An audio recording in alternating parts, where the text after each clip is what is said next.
নমস্কার সকলকে, আমার তৃতীয় মিনি ব্লগে আপনাদের সকলকে স্বাগত। আমি প্রিয়াঞ্জনা, আর আমি আজকে চলে গিয়েছিলাম আমার বান্ধবী সৌমিলির সাথে মুভি ডেটে। রাস্তা ধারে দেখলাম জমিতে পাট চাষ হয়েছে, সেটা একটু ক্যাপচার করার চেষ্টা করলাম। তো তারপর আমরা পৌঁছে গিয়ে টিকিট কেটে নিয়েছিলাম একেন বাবুর বেনারসি বিভীষিকা দেখার জন্য, যেটা কিনা 16ই মে রিলিজ করেছিল হলে। তখন আমরা নিচে দাঁড়িয়েছিলাম এবং তারপর আমরা লিফটে করে উঠবো।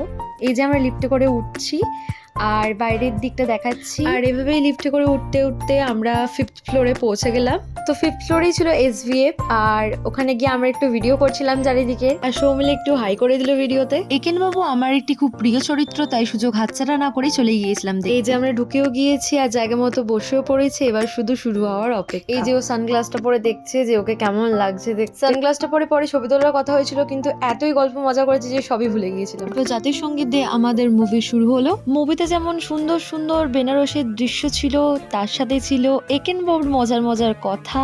আর একেন বাবু যেখানে থাকবেন সেখানে তো রহস্য থাকতেই হবে, কিন্তু সাথে থাকবে সমাধানও। তো আমরা মুভি দেখতে দেখতে একটু কোল্ড ড্রিঙ্কসও খেয়ে নিয়েছিলাম দুজনে, যে ভালোভাবে বেনারসের বিভীষিকার ফার্স্ট পার্টটা এনজয় করার পর আমরা যাচ্ছিলাম খেতে।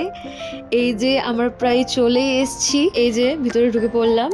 এবার জায়গা মতো বসে অর্ডার দেওয়ার পালা। একটা দেখছিলাম কি কি অর্ডার দেওয়া যায় তার জন্য। তারপরে আমাদের প্লেট চলে আসলো, আর আমরা স্টার্টারে অর্ডার করেছিলাম চিকেন ললিপপ। কোর্সে ছিল বাটার নান আর বাটার চিকেন। জমিয়ে খাওয়া দাওয়া করার পর আমরা একটু ফটো সেশন করছিলাম আর অনেক গল্প করেছি। তো অনেক দিন পর দেখা হয়েছে আমাদের, দিনটা অনেক সুন্দরভাবে কাটলো। তো আজকের মিনি ব্লগটা এখানেই শেষ করছি। সবাই খুব ভালো থাকবেন, সুস্থ থাকবেন।